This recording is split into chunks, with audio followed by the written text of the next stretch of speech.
Hello there, friends, and welcome back to my channel. It's Amy here, and today I am featuring the new Heirloom Arrangement card kit. This is a card kit from Stampin' Up, but today I am going to make a one-page scrapbook layout. But I wanted to share with you the contents of this kit because I love it so much. I bought multiples. So this is the brochure that comes with the kit, and this kit is just like all the other Stampin' Up kits where the brochure is pictures, so you can follow along. But what's neat about this kit is it is open for lack of a better phrase, your own assembly. They do give step-by-step instructions for 2 of the cards, but then they give pictures of completed cards. And I actually did create these cards following exactly the pictures, and I fell in love with them. And as I created them, my head was spinning with all these other ideas on how you could change them up. You can add some embellishments and kind of give it your own look. And that is why I had to order a second and possibly a third kit. The stamp set is great. You do use some dimensionals to give it some dimension, and then the envelopes are fun because the inside has a pattern to it. And then just like the brochure shows, I used the stamp set and decorated the envelope. But let me show you what is in the kit. And as I was assembling the cards, the light bulb was going off in my head on how you can use this for layouts. So you get a Stampin' Spot, you get the pecan pie, you get dimensionals, tear tape, a block, and then you get your stamp set. And here is a picture of all of the phrases. I love this right here. You can use these phrases with all your stamps and papers and stash, and this stamp especially goes with so much. Then you get a bunch of really fun and a nice variety of die cuts that just punch out super easily. So you get banners and tags. You have this fun hexagon, some more tags, lots of floral. You get this beautiful printed vellum. So very vintagey. So you can see how easy they punch out. And I love the variety of color and even the artist look. So you've got that watercolor painting look, and then you've got this, which is a little bit more subdued. Check out these. So really pretty, just gorgeous. I love this whole style. And then these are the card bases. So they are pre-printed.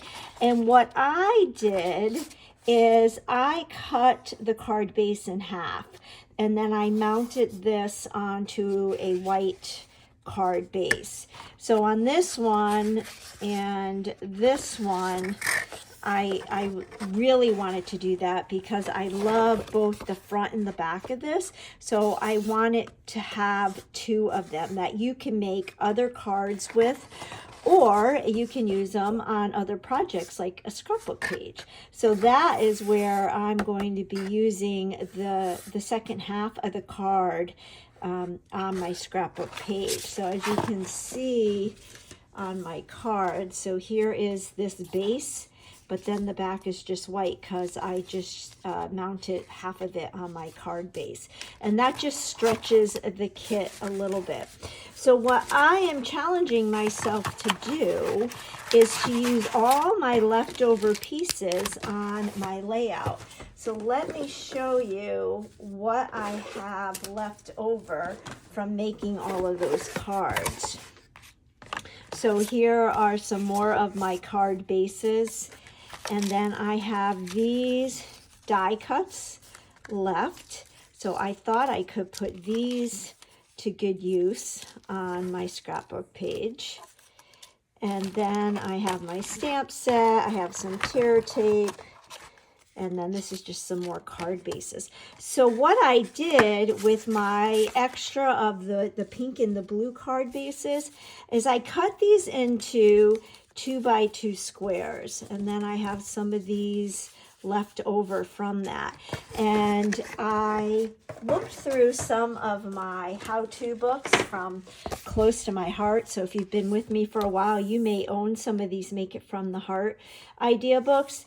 And I liked this layout. So I had 3 photos and I was doing a 1-page layout. So I just looked up in my how-to books to find a program that had single page layouts, and I thought that this layout would be great with what I had left over. So I did pre-cut these for us to save time, and then the photos that I am going to be using are these. So last week I was able to travel back home to my childhood home, which ironically is where my youngest child now lives, and I got to see her dance. And so I thought that this whole the colors in these photos really matched well with all of the elements that come in this kit. So I am going to clear my desk and we're going to get started. Other things that I pulled out that I might use is the new weave trim that came out. This is part of the Wildflower Birthday collection. I am obsessed with this. It even tears well, and it's thick, so you can cut it in half and it can go a long way. And then one of my current favorite stamp sets, Elements of Text. This is actually a cling set that I didn't think I would like, but I love this, the writing on this and the little blotches, and I thought this could go well with this style. So let me clear my desk and we'll get started. So I'm bringing in my glass mat. I love this glass mat from Stampin' Up! Because as you can see, it's got all the measurements on the bottom and the side and even on the top. And I'm going to work on a piece of white willow 12x12 cardstock. I went ahead and mounted my 4x6 photo, and then these 2 3x4 photos, I actually am using the other side of one of the card bases that I cut in half to use as my photo mat. So if you are not a card maker, but you fall in love with a card kit, you can totally make it work for a scrapbook page. So per the instructions on my sketch, let me pull this in. The 4x6 photo will go in the center, and then we will have our 2 3x4s here like this.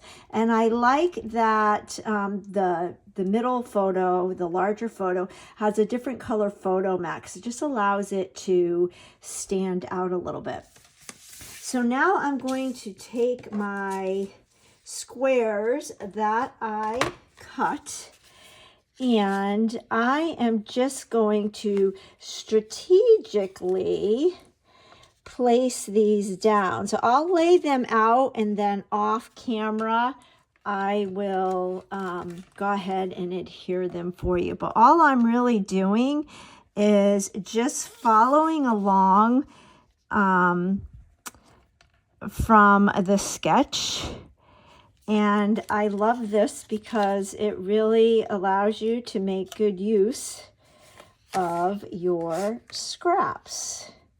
So it's going to go something like this, and I will trim the triangles. Now in the sketch that I'm following, they use more than 2 colors. But I'm okay with having colors, same colors match up together. But it's going to look something like this.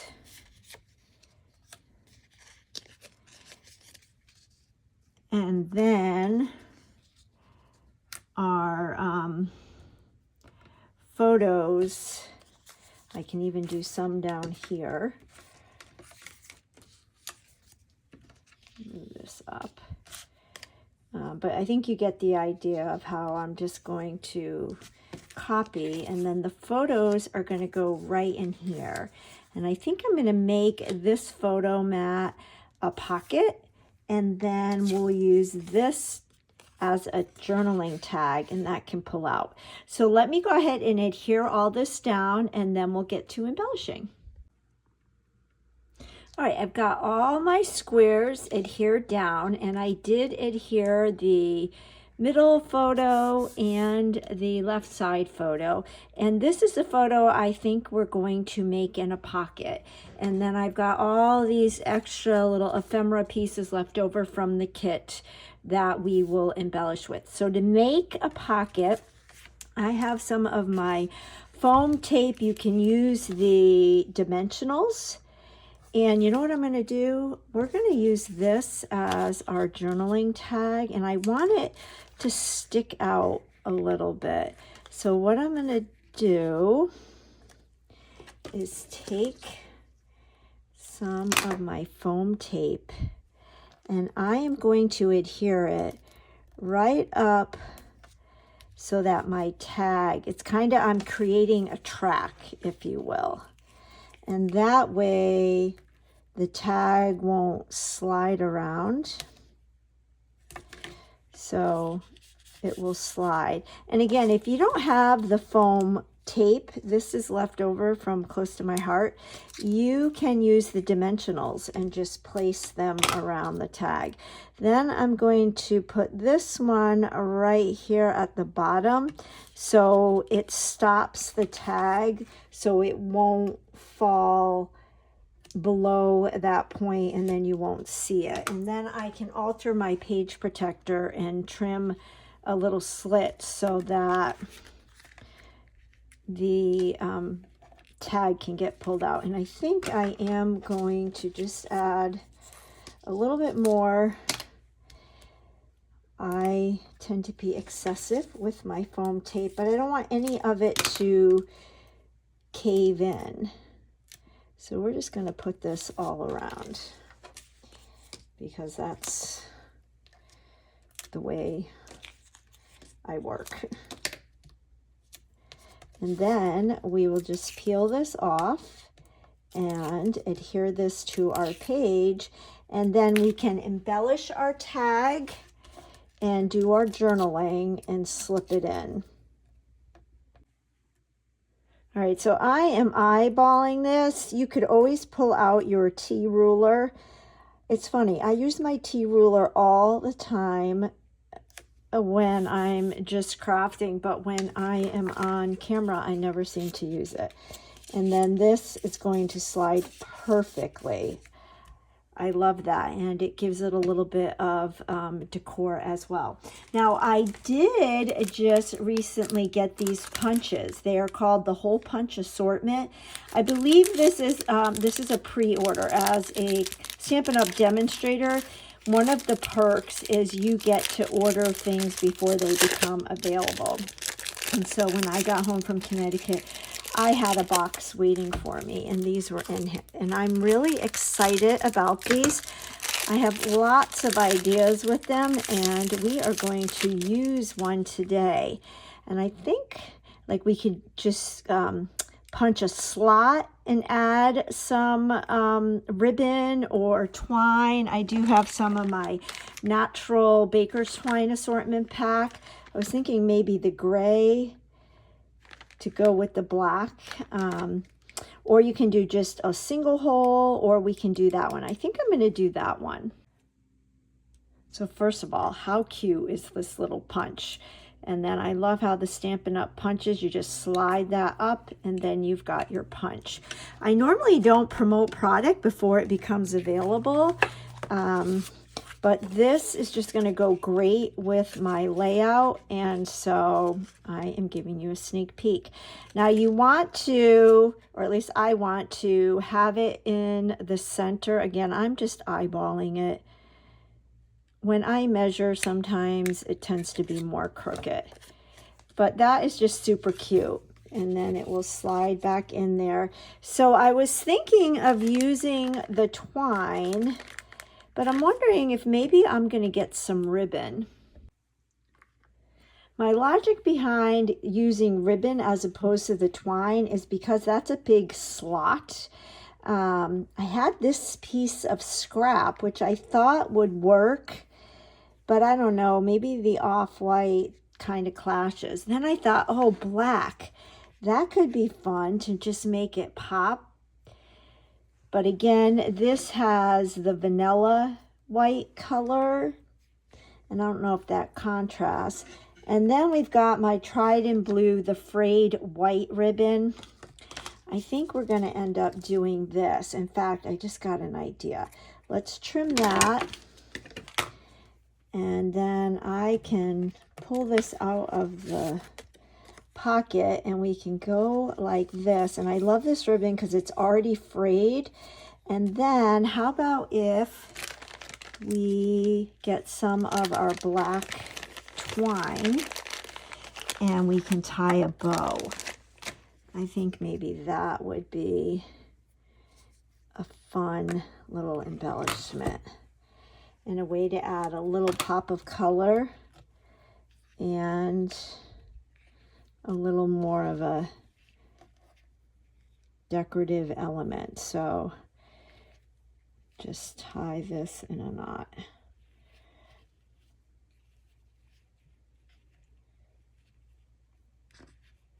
Like so. I wonder if I should tie a bow. Let's see if I can tie a bow on camera.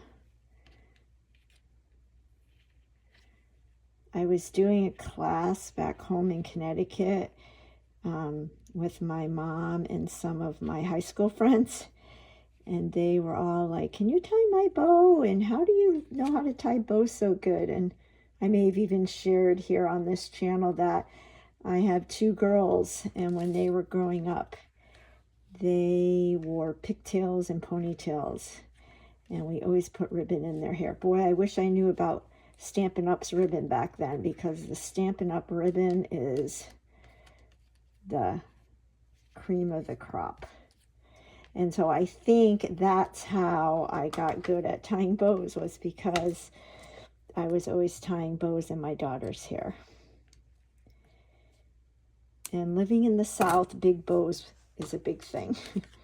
Okay, so then that could go right in here like that. And yes, I think that is perfect. All right, so then we just need to kind of do something down here. So originally I was thinking I was going to use the pecan pie Stampin' Spot that comes with the Heirloom Arrangements kit, but I'm thinking now I might want to go with black. And oh, the other thing, in this sketch they show that little banner, so I just happen to have some pieces of the card bases left over like this from when I cut the 2-inch squares. So I trimmed one of them down to 1 inch wide, and then let's go ahead and dovetail it. So I just eyeball the center, and then I go from one edge up and then the other edge up, and it always comes out looking like a machine did it. Let's stick this right under here like that to give that a little decorative thing. And then I think, well, or we could even do gray. I have a pebbled path that might work in case the black is too black. Let's go ahead and do a test. So when I am not 100% sure, I like to do a little test. So here is the pebbled path, and this is a Stampin' Spot that I got from another kit. And it's kind of like a gray black tint. I think I like that. I think that the black, let's try the Memento, might be a little too, yeah, I don't know if the camera's picking it up, but this is definitely more vibrant than that. So I think we're going to go with the Pebbled Path. I don't have my stamp chamois wet, so I'm just going to stamp this off. And then let's go ahead and just add a little Pebbled Path.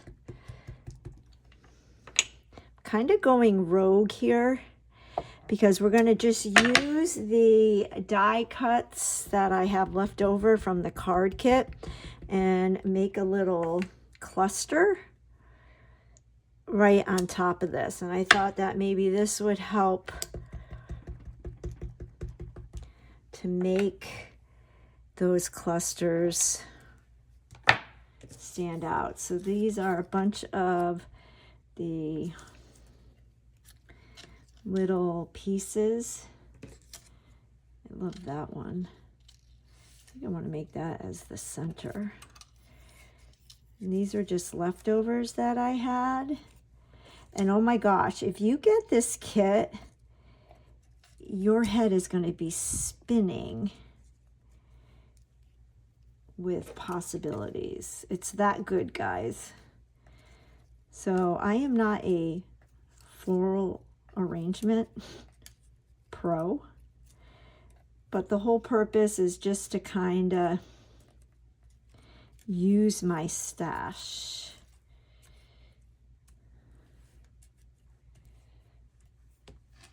And then I didn't know if maybe this, no, I think that's going to be too big, but we could put it down there like that, and depending on how much journaling I have to say.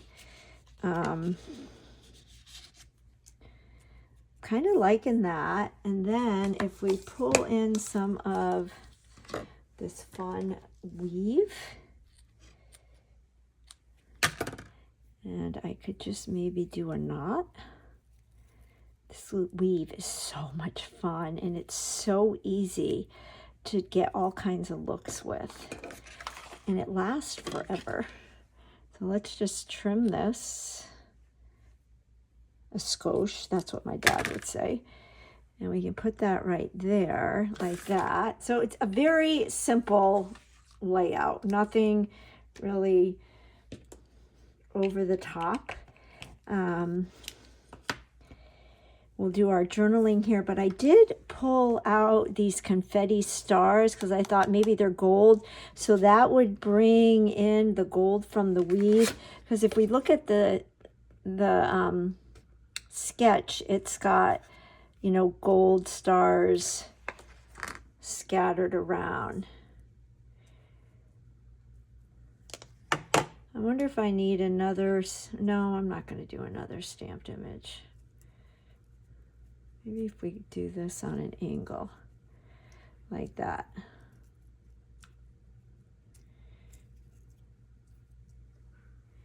All right, let me go ahead and adhere this down. I'll get my journaling written, and then we will add some stars. All right, so I put a little dab of glue from my fine tip glue, and I'm using my Take Your Pick tool and the putty side to pick up some of these intricate stars. And I think it's adding just the right touch. Maybe we'll do 2 here and 1 there, and then I'll just do my journaling. And I think we could say that we successfully created a gorgeous page using the parts and pieces left over from this card kit. Alrighty, I finished my journaling, and as it turns out, I had quite a bit to say. So no room for embellishing, but that's okay. We're going to go ahead and stick that in that little pocket. My stars are drying, but I realized I never used my favorite stamp set. However, we did stick to using the set that came in the kit, the Heirloom Arrangements kit. I thought about maybe using one of these splotches over here, but then I decided, you know what, we're just not going to mess with it. I really like how this turned out. It's clean and simple. And I think we did a good job making use of our leftover parts and pieces from the Heirlooms kit. So I thank you for joining me today. I hope this inspired you to get out some of your card kits and create a layout with it. If you don't already subscribe to my channel, if you could hit that subscribe button and give me a thumbs up, that helps my little channel to grow. And go ahead and leave a comment. I love hearing from you all, and I will catch you on the next video. Bye-bye. I accidentally forgot to show you how to alter your page protector, so I'm popping in really quick. I think my stars are dry enough to do this. I went ahead and pulled the X-Acto knife tip for my Take Your Pick tool, and I'm just going to swap it out with my putty tool. So now I've got an X-Acto knife. And then what you're going to do with your page protector, now depending on if you have a corresponding page for this, or you know exactly where this is going to go in your album, you can go ahead and alter your page protector now. But if you're not sure where it's going to lay, I would recommend waiting, because you don't know if it's going to be on the left side or the right side, and that will determine where you cut your page protector. So I want to cut a little slit here so this tag can be pulled inside and out. So what I'm going to do, you can even probably use a pencil. I'm just going to make a little dot with my journaling pen. And then I will pull my page protector out, and I can see the dots on my page protector. And I'm going to grab a piece of, you could do cardboard or a cutting mat, anything that you can slide into your page protector to cut that slit. You could even use the cardboard that comes in the kit, but I have a little piece of cardboard. And I see my little marks. I'm going to grab my ruler, and I apologize if you see my head, and line that up with my dots, and then take my X-Acto knife and just cut a slit. And the reason why you want to put something in the page protector is so that you don't cut through both layers of the page protector. And then we can slide our page back in. And speaking of page protectors, Stampin' Up! Does now have the page protectors, and albums are coming, so be patient. But there are the strap load protectors and the top load, and these are the top load. And then this will slide right in like that, so then when you're in your pages in your album, people can just pull out and we are good to go. So there you have it. I promise I am closing off, signing off now, and I am excited for our next video. Bye-bye.